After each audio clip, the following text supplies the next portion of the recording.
already. Yeah, welcome to my bonus Liverpool podcasty type wrap up thing just from the weekend. Primarily doing this because I might not be able to do a Southampton reaction show. Well, I definitely won't be doing a Southampton reaction show. Apologies about the glare, by the way. If it gets any worse, I will move elsewhere. Let's try that. Is that slightly better? Let's have a look. Yeah, that's slightly better. I've just got a bit of a shiny face.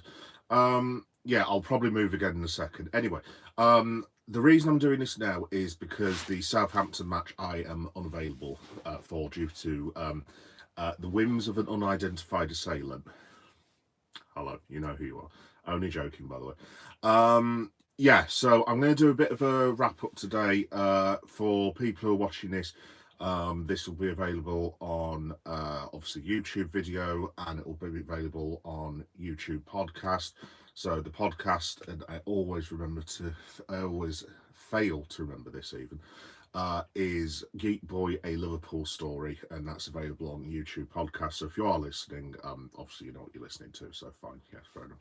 Also, I managed to attend my own live stream today. Yay, well done me. Yay. Yeah, there's a lad who watches me regularly who will know what I'm referring to. Again, many apologies for that debacle the other day if you're a regular subscriber, but yeah, hopefully we'll avoid things like that in the future. Right, okay, so making a start. What I wanted to talk about mainly today is I put in the title of the thumbnail, is about the very strange but very welcome scenario that Liverpool Football Club have been presented with this weekend due to the incompetence / arrogance of certain football managers who we will get onto in a minute. Basically, we're 5 points clear now, and this is primarily why I've done the video today, or why I'm doing the live stream even. There's a chance, not the best chance in the world, but there is an outside chance that by this time next week, should I be doing one of these live streams, and I'm going to look very stupid in a week's time, no doubt, we could actually be 8 points clear after 6 games. Now, the reason I'm mentioning this is, and with the greatest respect, obviously, to Tottenham and Bournemouth, who are both doing very well, I don't see either of them. I mean, to tell you what, to be honest, if Liverpool couldn't win the Premier League, like if Bournemouth won it, like fair play, that would be fantastic. But realistically, Bournemouth aren't going to win the Premier League. Spurs are doing quite decent. They're not going to win the Premier League. I think Spurs will finish top 4, top 5, but I don't think they'll be challenging for the Premier League.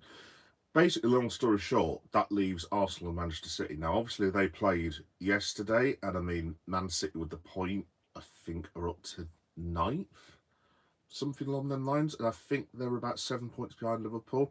But the really interesting, important thing is the Arsenal. Now, we've got Crystal Palace this weekend. Very, very, very difficult match, and there will be some Reds who are like, oh, it's only Crystal Palace, we should be beating them 4 or 5-0. It's like, no, I've been supporting Liverpool for 35 years. Only once or twice have we ever absolutely gone to town on Crystal Palace. Every single time we've played them, practically, it's been like a nerve-wracking debacle half the time, even when we win. So, yeah, obviously a very, very difficult game. Oh, now the sun's decided to go in. There we go, excellent. Right, hi, if you couldn't see me before. Yeah, so we're playing Palace. Very, very difficult match. To be honest, if under normal circumstances I was offered a 1-1 draw at Selhurst, to be fair to Crystal Palace, it's one of the only, well, there's few away grounds that I take a point at, obviously. Crystal Palace is one of the only ones I'd be like, yeah, I'll shake hands on a 1-1 and we'll move on. Because Palace are one of those teams, with fair play to them, that always give us a game. It's never easy against them.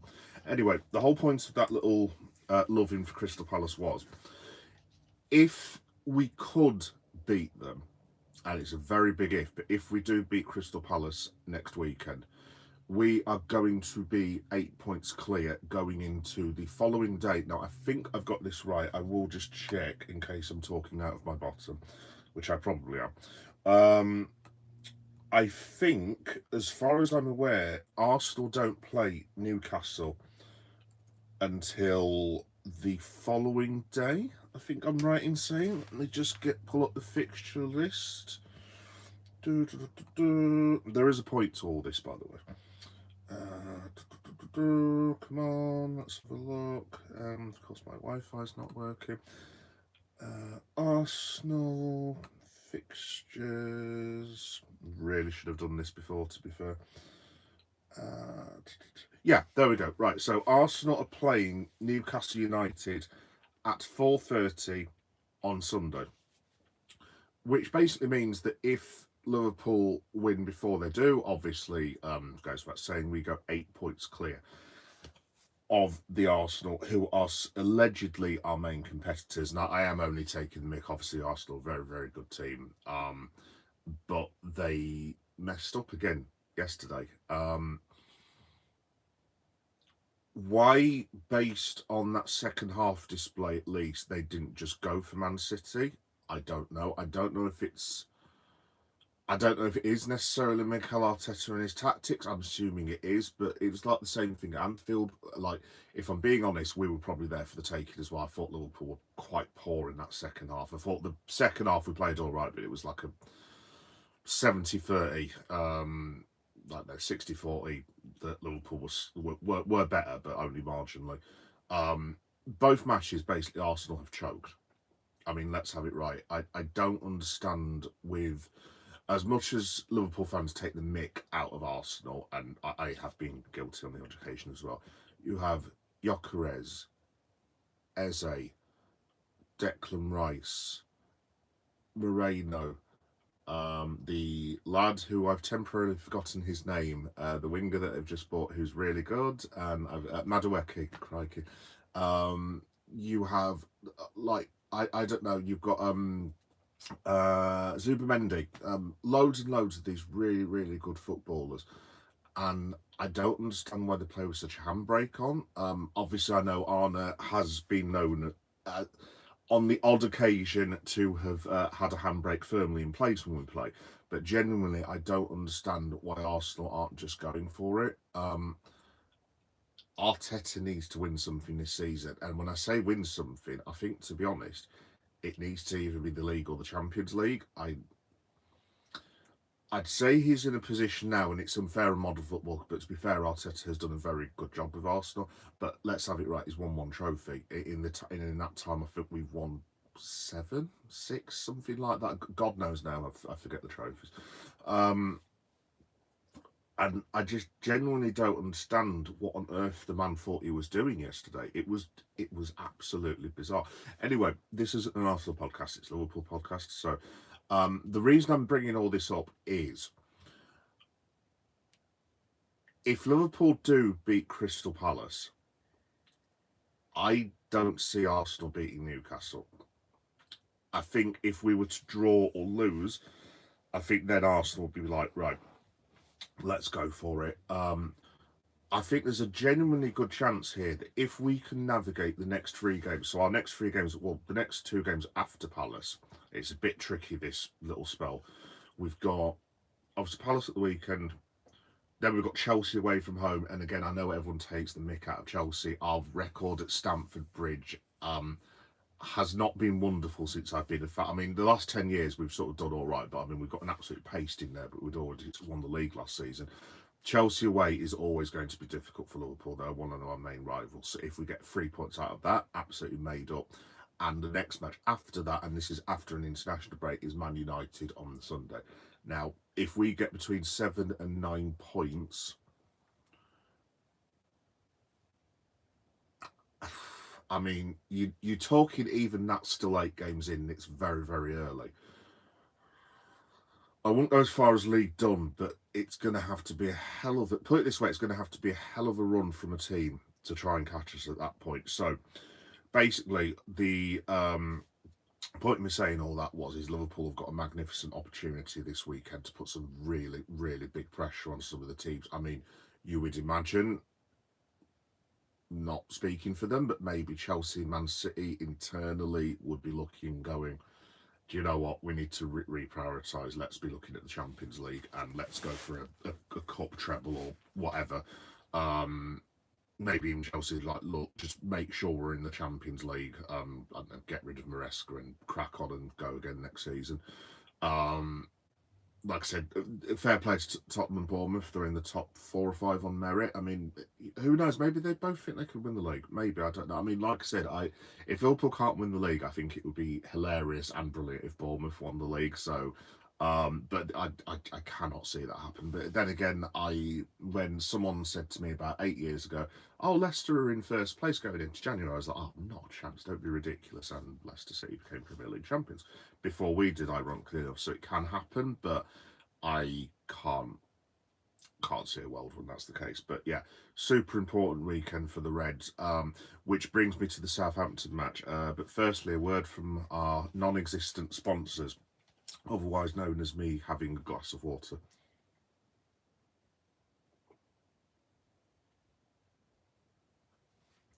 Thanks, sponsors. Yeah, so that brings me on to firstly the Everton game. Obviously, I did my live stream straight after we beat the Ev. Thanks everyone who watched it. Me doing a live stream in the pouring rain of Leeds. But yeah, no, I really enjoyed it. It was a proper crack, that one. Yeah, just very very quickly, I thought the Reds were fantastic for the first, even into the second half, maybe the first 50 minutes, and then, like I said, my one problem with Liverpool is they're not they stand they are standing on people's necks, but they're not crushing them to smithereens. Is the analogy that I would give, in respect of, they are getting ahead, sometimes 1 and 2, and then I don't know. It's like they're getting to 2. I'm not saying they're not taking it seriously, because I don't think Arne Slot would allow for that, but more trouble with the sun. There we go. Yeah, I'm not saying that they would disobey Arne's instructions, but it does look as if 2-0 up is a bit of a problem, and I can't put my finger on why. I mean, one of the contributors to, I think it was the Anfield Wrap, the other day, the comment section was basically saying we always have this problem under Klopp. And kind of, to an extent. I mean, you were never comfortable with a 2-0 lead under Klopp, but I mean, Arne, I wouldn't say plays in a different way to Klopp, but I mean, it is strikingly a little bit different. And it's meant to be a lot more controlled. So I don't know whether, I'm not sure, because everyone said, "Oh, Liverpool's changed so much over the summer." It's like, well, it's not, in terms of the first team, it's not changed that much, to be honest. Hi, Ahmed, you all right? Um, it's not changed that much. So genuinely, I don't know what the issue is with us conceding 2-0. I mean, to be fair to the lads, the one thing I would say is this time they didn't concede the 2-goal leads. I'm from Leeds, mate. We didn't concede the 2-goal lead, to be fair. They actually dug in and held on. So fair play to the boys for that. But I got to reiterate this. Like, I know people have been joking, saying, "Oh, maybe they can do it till the end of the season." Look, they can't do that in every single match. And if they can, hopefully they only get caught out 2 or 3 times. But it's starting to remind me a little bit of Kevin Keegan's Newcastle, only with slightly more control, in respect of, if you watch Liverpool, you know you are going to see entertaining football, you're going to see goals galore, and you're going to see sometimes not great defending. Yeah, I just think they need to tighten up a little bit. I mean, to be fair, I thought they'd solved it defensively, because they kind of went the opposite way, because we kept the clean sheets against Arsenal, against Burnley, and they were basically rock solid, watertight in defence, but they only got the 2 goals. Now they seem to have gone back the opposite way, where we're banging in loads of goals, but we're not basically keeping it back tight at the back. So I don't know, maybe there's just a bit of an issue with the balance or something, I don't know. The people that are saying, "Oh, it's all Wirtz's fault," it's nothing to do with Florian Wirtz. Look, at the end of the day, he's a 22-year-old man. Whereabouts in Liverpool are you from? Leeds. uh, which is not based in Liverpool. Which country are you from? England. Again, Leeds. Thanks, lads. Um, yeah, so at the end of the day, look, the Everton thing, look, they've got over the line at the end of the day. We shouldn't be all sat here moaning on and complaining about having 6 wins from 6. But the Reds just need to be a little bit careful. Anyway, um, as regards the weekend, this Southampton match that we've got coming.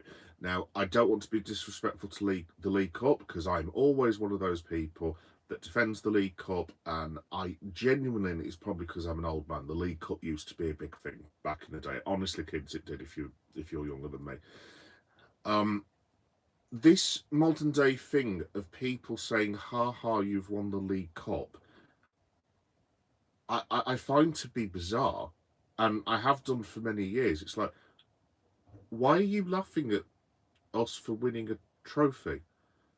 Like, laughing at people when they lose, I totally get that, that's fine, but like people celebrating that a club has won the League Cup because they think it's funny and embarrassing to have cared about it is, I mean, genuine. I don't even have the words. It's just like, I mean, it's like it'd be the version. It's like the version of going up to some fella who's been on, like, Who Wants to Be a Millionaire, um,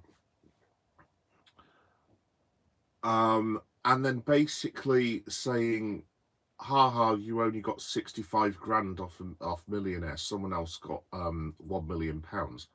And you're just like, what planet are you on, you strange weirdos? But that's just the side. That's just me. Anyway, completely contradicting myself. And for this year only, I think with Liverpool having this sort of opportunity that they've got this weekend to really stretch a lead out, I think it needs to be full rotation. When I say full rotation, I think Leeds would have took more. You went to Liverpool. Yep. Um, I think it needs to be a fully changed side, and it's no disrespect to the League Cup whatsoever, because I also think the week after, given that we've got Chelsea away from home, I don't think Galatasaray should be fully rotated. But again, I wouldn't change the whole team for Galatasaray.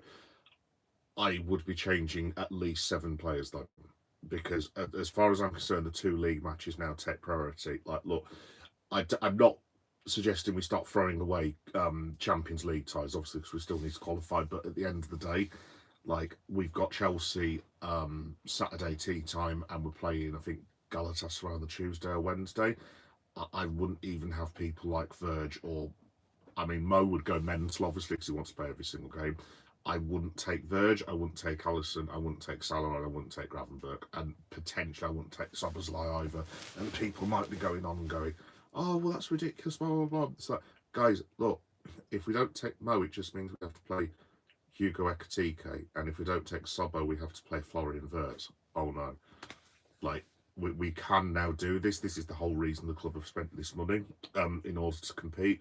So yeah, Southampton, I changed the whole 11, and Galatasaray, I would be changing between 6 and 7 people, because at the end of the day, the league match. Look, I'm an old school Liverpool fan.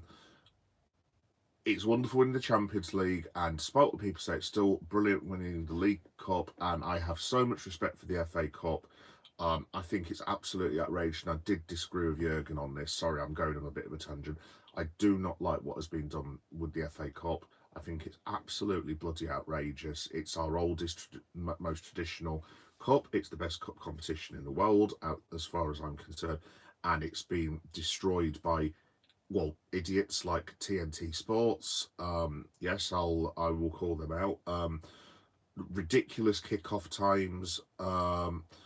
The no replays because it benefits Champions League clubs. Well, I mean, look, at the end of the day, I never had an issue with that as a Liverpool fan, and we're one of the clubs to benefit for it. And it's just like, why are 6 or 7 clubs benefiting over, like, I don't know, nearly 130, maybe probably more than that? I think it's absolutely bloody outrageous that the third round was basically, not the third round, sorry, the whole replay thing was scrapped. And it's like, oh, well, we'll just offer the teams money. They don't want the money. They want the thing of putting in an effort and getting a 0-0 draw. I don't know. Say if it, for argument's sake, let's say it's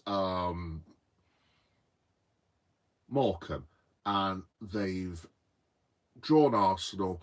They've literally put their bodies on the line, shots cleared off the line, had a couple of misses themselves, and then they get all the newspaper stuff and everyone congratulating them over keeping Arsenal out to a 0-0 draw. And then they get to go to the Emirates, and then they get to give a good account of themselves, and the fans can have a good away day out. That was what the FA Cup was about. I will finish this little diatribe in a minute, but I think it's bloody outrageous what's happened to the FA Cup. Absolutely outrageous. I think it's a scandal, and the FA and the authorities should be thoroughly ashamed of what they've done to the game. And look, if there's ever a way of bringing the replays back, and if that costs Liverpool, it's a case of tough. Get on with it. You've got literally like 25 to 30 senior players. You've got an academy, which, at any one time, Liverpool's academy's probably got, I don't know, between 30 and 40 odd under 21 candidates. I mean, you're talking, a lot of these clubs now, if you include their loans as well, are going to have a pool of players of what, 70 to 80? And it's like, oh, well, we can't just have the loan players back. It'll upset the balance. Again, tough. They're professional footballers. Crack on and get on with it. A lot of us have to go to jobs that we don't particularly like either, but you have to crack on and do the best you can do. Anyway, right, sorry, I'll get off my soapbox. I do apologise about that. It winds me up so much, honestly. Let me know in the comments.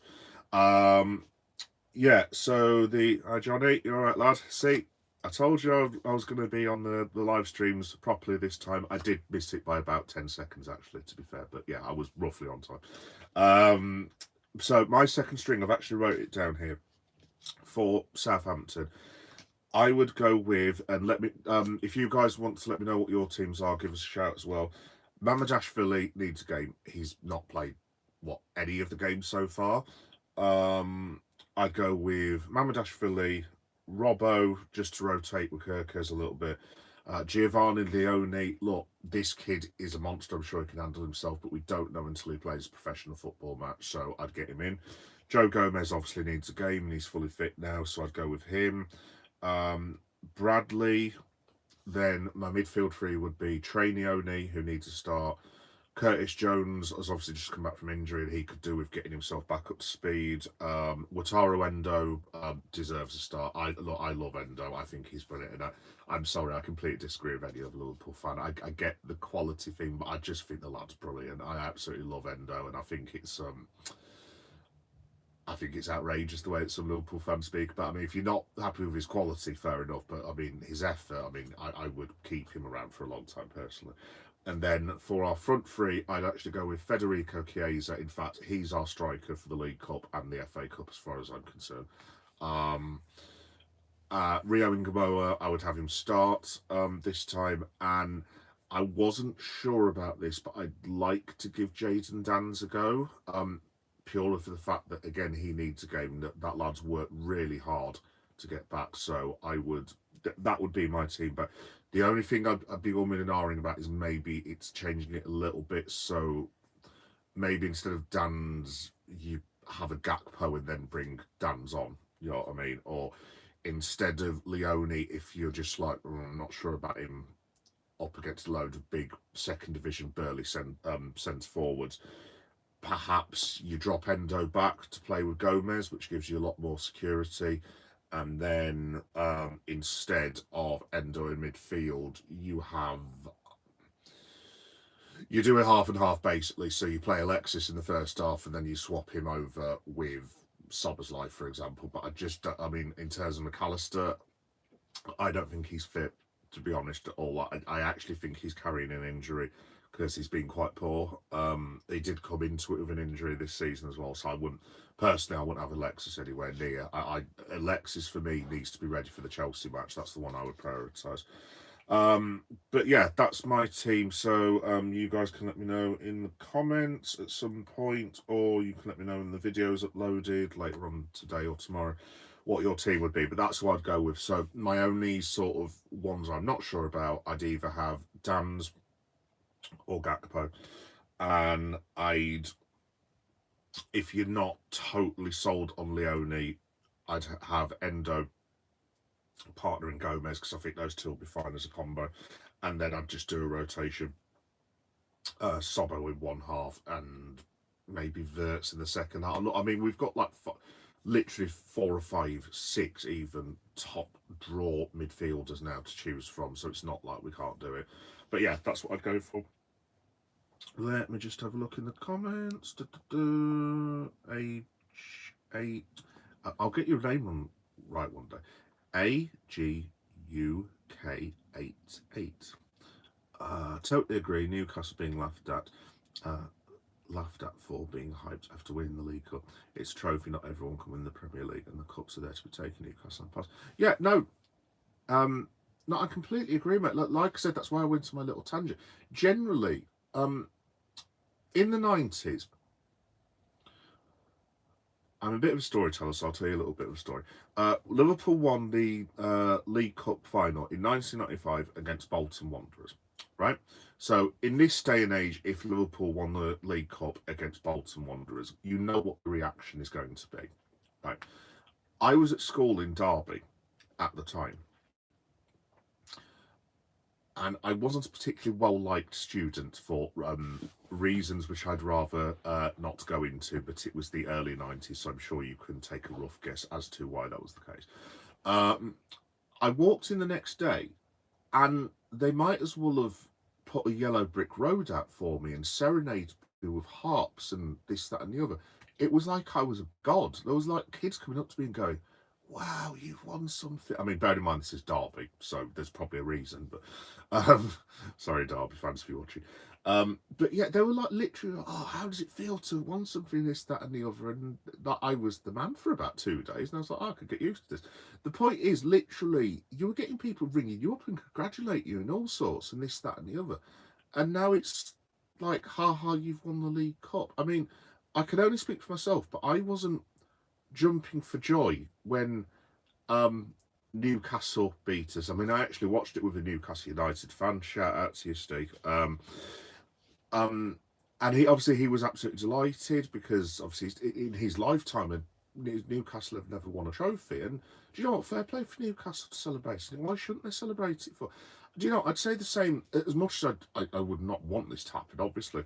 If Man United won the League Cup this season, obviously I would completely turn off the coverage and ignore it. But as a fan, if they want to celebrate it, fair play to them. Same thing with Everton, same thing with Arsenal. I don't. This whole thing of, I don't know if it's linked to this wretched culture wars nonsense and Twitter. I really don't. But I mean, it's just ridiculous. I've never heard of anything so stupid in all my life as laughing at someone for winning a cup. I mean, it's borderline like. It's borderline Arkham Asylum territory for me. It's just very, very, very, very strange. But yeah, I'll get off my soapbox again. Gareth Bale was better than Thierry Henry. Oh, Johnny, I don't know about that, mate. Oh, Gareth Bale was better than Thierry Henry.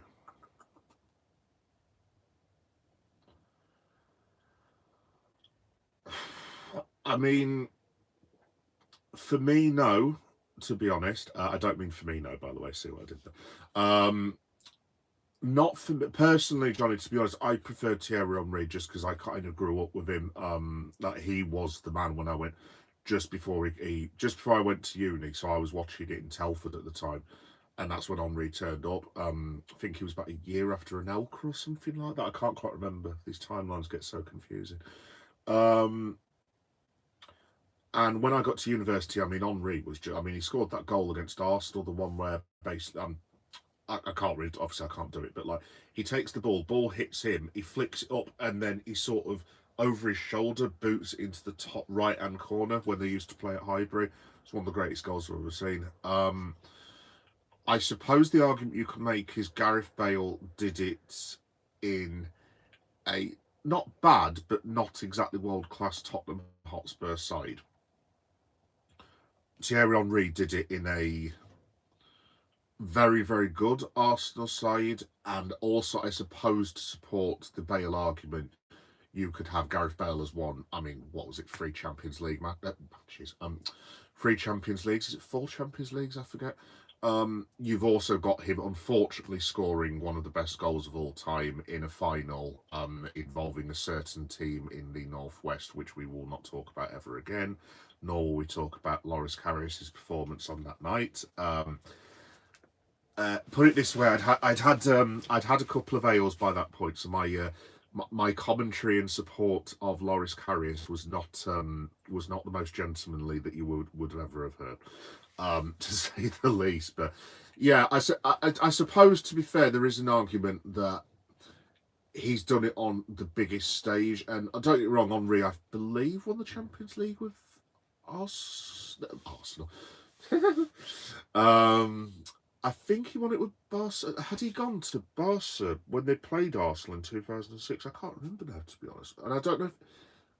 I think he was still there for one of the Messi finals. I can't remember, but like, obviously Henry was always a bit part at Barca because of, Messi and Xavi and Iniesta and all that. So, yeah, I suppose it's an argument. I just think personally, mate, from like...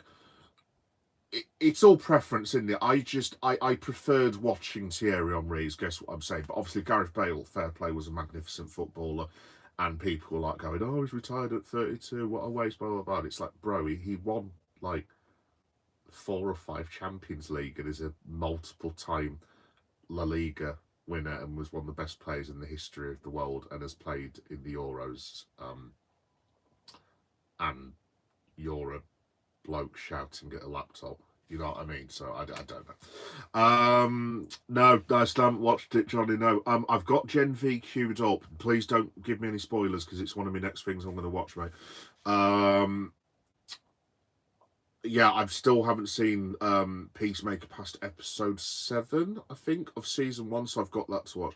Gen V, I'm going to try and get through really quickly because honestly, it's one of my favourite shows at the minute. Currently, if you want to know, mate, I'm watching Alien Earth. I fell behind on it basically, but I'm absolutely obsessed with it now because I was a massive Alien fan back in the day. Aliens is one of the most underrated sequels that I've ever seen in all my life. I actually was one of the few that didn't mind Alien Covenant as well. I don't understand the stick that it gets, really. I thought it was a very, very good film. I actually didn't mind Prometheus, to be honest. You know what I mean? I know it's not a lot of people's cup of tea and stuff, but I thought it was quite an engaging, good film. So, yeah, long story short, I'm getting through Alien Earth, mate. Me and my beloved are watching... sorry, Liverpool fans, I'll get back on track in a minute. We're watching something on Netflix called... what is it called now? That thing on Netflix where there's loads of disasters, like they did the Woodstock thing, they did the Balloon Boy, I forget what it's called now. It's like this series where there's loads of disasters that have happened in public, like concerts and this, that, and the other. The ship that basically got flooded with poo as well. It's got a name starting with T, and I cannot remember for the life of me what it is. Anyway, that's what we're watching at the minute. To be honest, mate, I end up randomly watching YouTube for hours because like there's so many podcasts. Like I watch Chris Van Vliet. Obviously he does the wrestling podcasts. Liverpool stuff. Obviously I watch Red Men and the Anfield Raps. That takes about 5-6 hours of my life every week. Yeah, I Under the Kosh, which is really cool. They interview like ex-pros and stuff, which I find really interesting, being from the 90s and 80s and stuff. So yeah, I tend to end up going down a YouTube rabbit hole. I still need to watch Wednesday and Sandman as well. They are queued up, but like I can see me doing a live stream with you guys in about 5 months, and I've still not seen it. Also, I want to watch the end of Chucky as well, the TV series, because I've not seen it. Anyway, back on track. Gareth Bale won 2 and Copa del Rey's and also carried one. Yeah, no, like I said, mate, yeah, fair play to Bale. Obviously as well, I suppose that is the other thing. Henry, when he played for France, is surrounded by world-class talent. Some of the players are arguably better than he was. Greetings from Man United fans. Hello, Man United fans. Okay, fair enough, cool. Also, if you had 20 minutes left in the match, who would you rather bring on, Bale or Henry? For me, it's As a sub, yeah, probably Bale. Now, would I still prefer Henri overall? Yes. Just because, again, because I'm an old man, I used to love watching Henri. I mean, I watched him when he played for Monaco, you know what I mean? And a little bit at Juventus as well. A few fleeting things when he played for them. So obviously I've watched him for a long, long time. But I think the thing with me and Bale is I'd kind of fallen out of love with football in and around that time. Um, so I missed quite a lot of that era. So when Bale was on fire, like towards the end when he played for Tottenham, I kind of got back into it. But like, I was going through some stuff at that time, so I'd fallen out of love with football a little bit. Um, so maybe I'm going to be more biased towards Thierry. Look, I mean, look, they were both sensational, world class players, and I mean, you're splitting hairs between you, so aren't you? So, um, hello, Johor, how you doing? Um, Yeah, no, it's 50-50, isn't it, mate? But like it's one of these. What is this? Doctor Doom versus Doctor Doom 2099 2026. Oh, I see what you've done there. Doctor Doom 2099. There you go. Also as well, just getting back onto Liverpool, I mean, sorry, how good is Ryan Gravenberg? I mean, I'm just gonna throw this out there, I'm not gonna do loads on it. Ryan Gravenberg, I think, is the best central midfield player in the world. Tell me on form at the minute. I mean, if you want to tell me someone who's better, I mean, I'm sorry, but with looking back on it, you are now bordering on: would I reverse time and get us to get Jude Bellingham, or would I keep Ryan Gravenberch? I'm just going to throw it out there. I would be doing no such time reversal.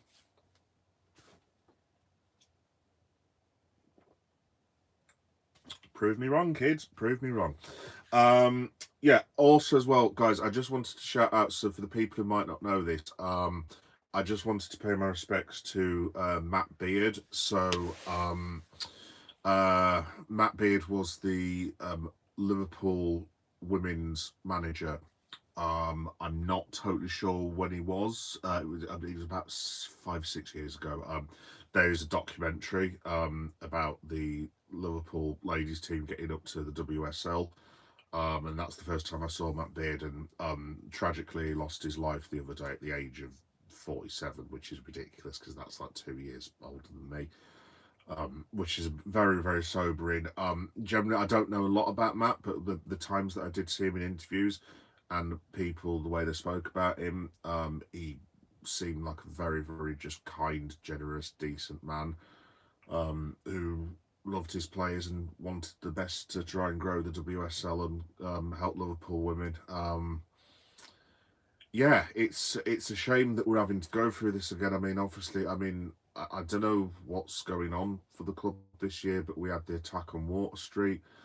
Obviously, it goes without saying we had the horrendous news about Diogo and Andre Silva, and now Matt as well. I mean, all these three things have come in the space of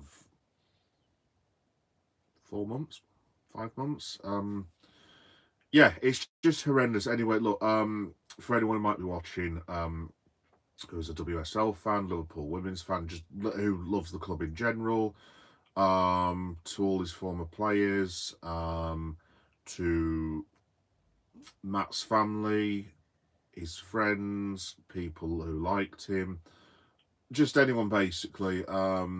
Shout out to Matt Beard, rest in peace.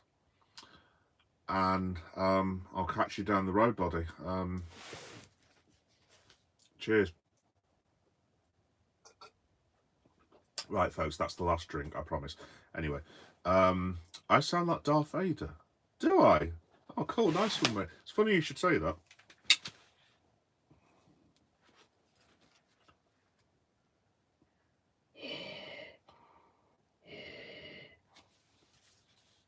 There you go. In fact, I've got a whole Star Wars thing. In fact, to tell you what, give me a sec. You might not be able to see this because of the light.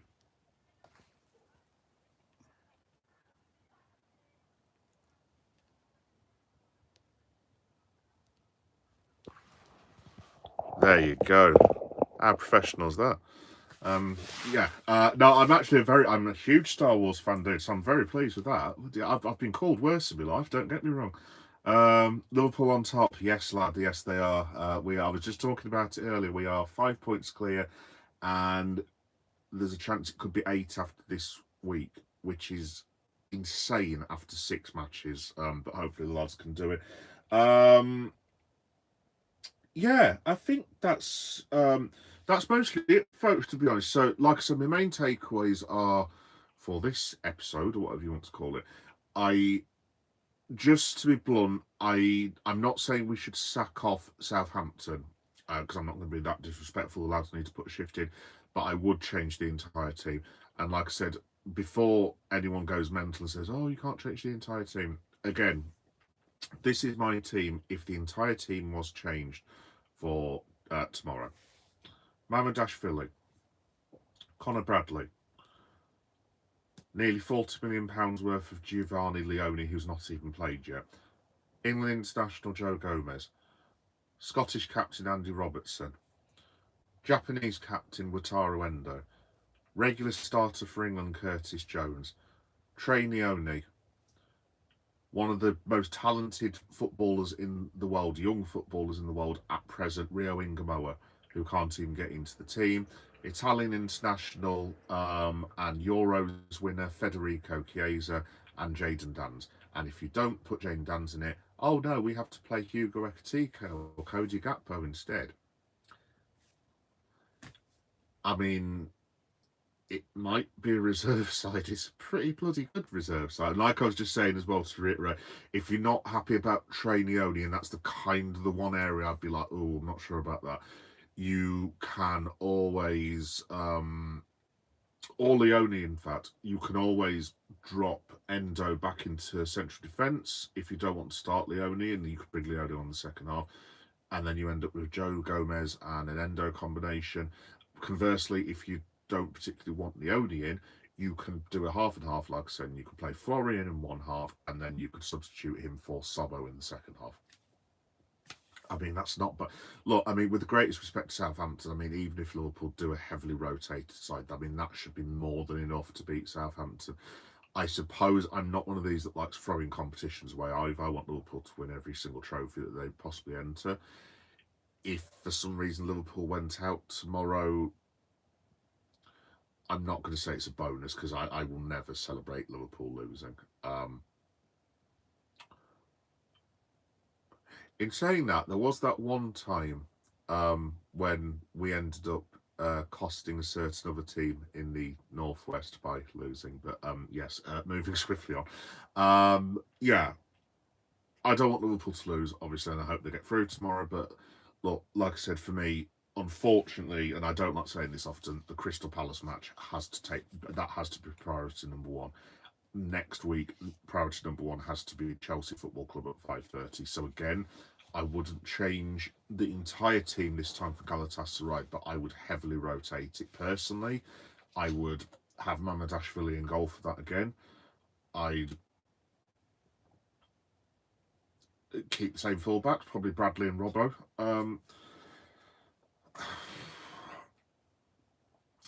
Maybe Gomez and either one of Ibu or Van Dijk. Maybe you rotate them two. Midfield, you could have what Sobersley, Jones, Endo, and then maybe you play. I was going to say Chiesa, but he's cup tied, isn't he? Not registered. You could have Rio Ingamoa, Gakpo, and Ekitike, and I mean it's still going to be a decent side. So yeah, for the next two cup competitions, like Liverpool, have to rotate the whole side and also a large majority of the side for me. Crystal Palace, Chelsea, Man United have got to take priority because if we can get 7 points from that lot, if we are laughing, and if we get 9 points, I'm not going to sit here and say something stupid so I can get cut up and say Liverpool will definitely win the league. But again, if we get 9 points, bearing in mind we would have had Man United, Chelsea away from home, Everton at home, Newcastle away, and Arsenal at home, it's going to take a hell of a lot to stop us. But yeah, those are my thoughts anyway.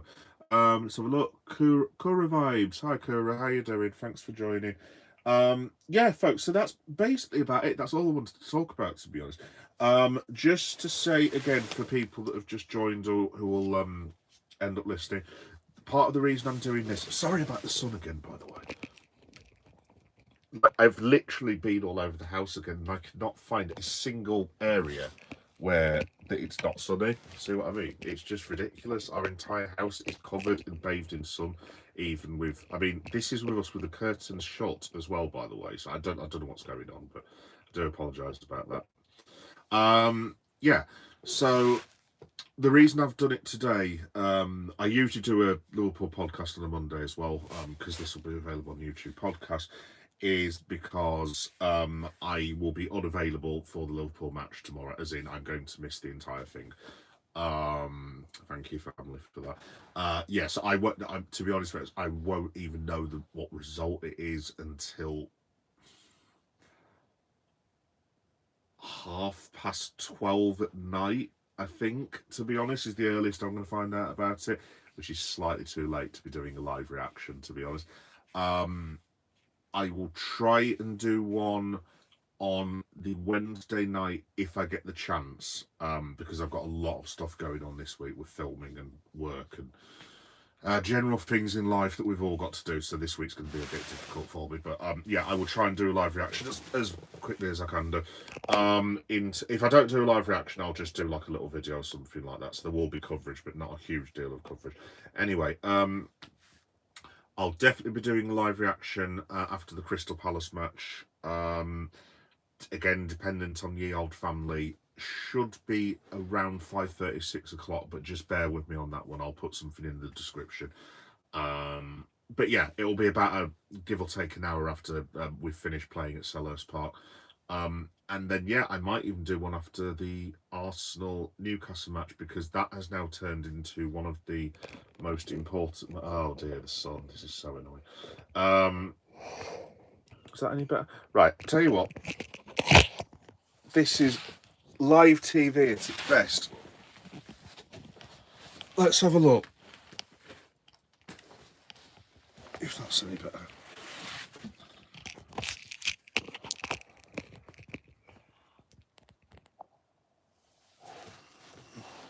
Is that any better? Oh, there you go. The Star Wars. You can see Star Wars now. There you go. Right, okay. So I wanted to do a Liverpool background, but it looks like we've got Star Wars going. Yeah, so like I said, live reaction will be on Saturday. Like I said, I may even do... oh, actually, if I can lower that a little bit. There we go. Perfect. Brilliant. Right. Yeah, I think you might just have to have a Star Wars background from now on, folks. Otherwise, I might have to move all my Liverpool stuff.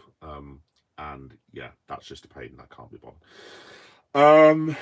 Yeah, so those will be the live shows. Just to say very, very quickly, I will be... if you are a pro wrestling fan, I know a lot of you guys cross over.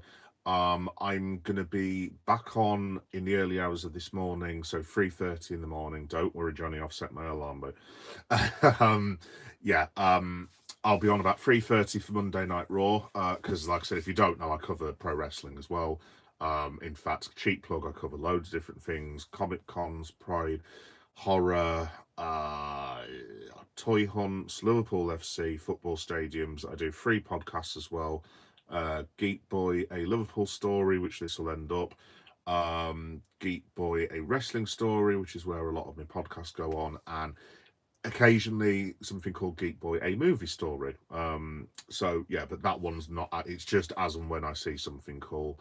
I was going to do a podcast on weapons, but it's been far too long since it came out, sadly. So the next one I'll be doing is probably for Predator Badlands. I don't know if any of you guys love Predator. I love Predator. It's like one of my favourite franchises of all time. So I'm super, super hyped about that. Yeah. So that's what's coming up this week. So yeah, I've actually got a schedule, as suggested by my vaunted wife, because I've usually got it on a scrap of paper. So here we go. So Tuesday, as in early hours of this morning, I'll be on at 3:30. For Monday Night Raw. Southampton reaction should be Wednesday at about 10:30, give or take. Thursday morning, I'll be on for AEW Dynamite. Any of you that watch AEW, that'll be about 9:30. Again, you might just have to bear with me on that one. Friday, don't think I'm on Friday. I think I've got a thing. Yes, I've got a thing on Friday. That's what I'm not on. Yes, a very not cool thing on Friday. But hopefully it will be more cool than I think it's going to be. Anyway, Saturday I'm on twice. I'll be doing live reaction for Crystal Palace. Probably about 5:30, 6 o'clock. And then I'll be back on for the late reaction SmackDown show for WWE about 11 o'clock on Saturday night. And I may be back on Sunday because I might be doing something for a bit of an event that I'm doing on that I'm doing next month involving Halloween. But there we go. John Mitch, I agree. Oh, thank you, John. What do I think of Isaac? I think he's been fine so far. To be honest, John, I'm not. I know I'm not going to be popular in for saying this, but I think for this season, given the disruption that the man has had, and it's not me being woke and blah blah blah and this that and the other. This is just practical Leon talking. Alexander Isak has just been through, whatever you think of his actions, a horrendous personal ordeal that's gone on for the last 3 months. His head is probably completely all over the place. Regardless of how professional he is, he's having to do practical things that all of us guys do as well in normal people life. He's having to move house, presumably to a new area. He's having to catch up on the fly with new teammates after starting his season, basically with Sweden in an international camp when he's not totally fit and he's had no pre-season. It's not me offering the man an excuse or a get out, but I think we've got to be a little bit patient with this. I don't think... Look, I'll be happy to be proved wrong, don't get me wrong. I don't think... I'd be surprised if he scores more than 5 or 6 goals before the end of the year, to be honest. My hope for Isaac is I can see him demolishing people in the second half of the season. So I think that's what they're gearing him up for. I reckon Arna's like, look, we've got Mo Salah, we've got Hugo Ekitike, we've got Cody Gakpo, we've got Florian Wirtz, we've got Rio Ingabo, we've got Federico Chiesa, and so on and so forth. We have more than enough capability to score goals without Alexander Isak. I think they're probably prepping him to come in and scare the life out of people come sort of February time when the Champions League restarts. I think that's what they're going for. Now, the second half of the season, I think Alexander Isak may just go mental and score between 15 and 18 goals in like maybe the last 25 matches. So that's what I'm expecting. Look, if Alexander Isak starts scoring, he ends up scoring 40 goals, I am more than happy to be proven wrong, mate. That would be absolutely fantastic. But I just think we need to be a little bit patient with him. I mean, say if tomorrow Liverpool, like, hopefully if they're like 2 or 3-0 up, I'd actually consider bringing him on for 20 minutes just to see if he can get a goal, just to jumpstart him. I think he was fine in his first game. I thought he was very good. The Everton match, obviously, he's come on in the second half. I mean, he's not a great deal. Sorry, the Madrid match even. It's not a great deal he could have done in that. So I think he'll be sensational for Liverpool, but I think it'll be second half of this season, and then next season you will see 30-goal, 40-goal Alexander Isak. But yeah, we also need to be a bit careful with his injury record as well. I know people don't want to hear it and a lot, but like he has suffered significant injuries, so we need to be a bit careful with it, in my opinion. Christina, Arsenal.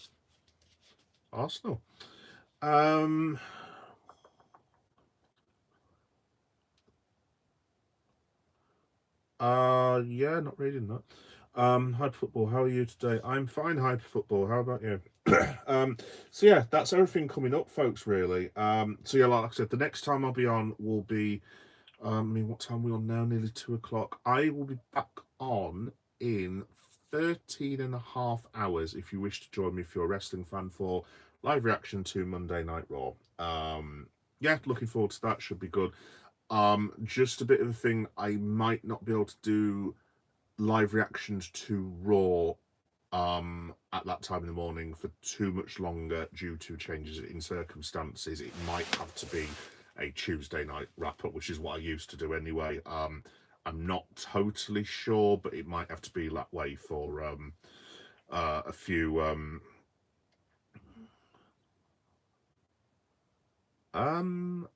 I don't know. Yeah, so there might be a change of circumstances in that. Also, just very quickly before I go, so the thing I was mentioning about for next month, I'm doing this thing called Geekoween. Yeah, it's terrible name, I know. My son has told me off repeatedly and told me not to call it that because he says it sounds cringe or whatever it is the young people say. But yeah, I'm going to be doing a lot of Halloween-based stuff next month because I love my horror movies as well, horror culture and this, that, and the other. So I'm going to be going to Gothica, which is an alternative market in Leeds. So I'm going to be live streaming that next month, probably in about a month's time. I'm going to Hull Horror Fest, which should be really cool. They've got like zombie death pits and all sorts. It's very awesome if you like your horror. So I'll be live streaming that and doing vlogs as well. I'm going to a couple of Comic Cons this month. So I'm going to Barnsley Comic Con. If you don't know where Barnsley is, it's basically round the corner from Sheffield if you're from abroad. I was going to go to Leeds Comic Con, but again, family has intervened on my behalf and sent me to the Midlands that day instead. Thank you very much, family. You know who you are. I'll be going to Sheffield Comic Con as well. That's in 2 weeks' time, I think. Whilst I'm there, I also like going around football grounds and stuff. So since I'm in the Sheffield area, I'm going to try and get to Bramall Lane as well, and I might do a live stream from there. So there'll be a couple of footy live streams as well. Yeah, so lots of cool stuff coming up. There's Leeds Light Night as well, where we basically shine a load of big lights on buildings in Leeds. It sounds better than what I've just told you. Basically, it's quite cool. So I'm going to do like a walk around of the city and just show you guys as well. Yeah, so all that's coming up next month, and I'll also be doing a live reaction to Predator as well, Badlands. Like I said, I'm really looking forward to that. Them guys said you sound like an owl. Yeah, okay, cool. Darth Vader and an owl. This is why you don't do these on a Monday afternoon, Craig. Yeah. Wow. I think that's a good place to end it, guys, to be honest. Right. Like I said, I'll be back for Liverpool. I will definitely be back for the Crystal Palace live reaction on Saturday. I should be back for a very late reaction to the Southampton game on Wednesday. And I'll be back in general for Monday Night Raw at around 3:30 AM this morning. So cool. Thanks everyone for watching, and I'll see you all soon. And up the 5 points clear Reds. See you later, guys. Bye-bye.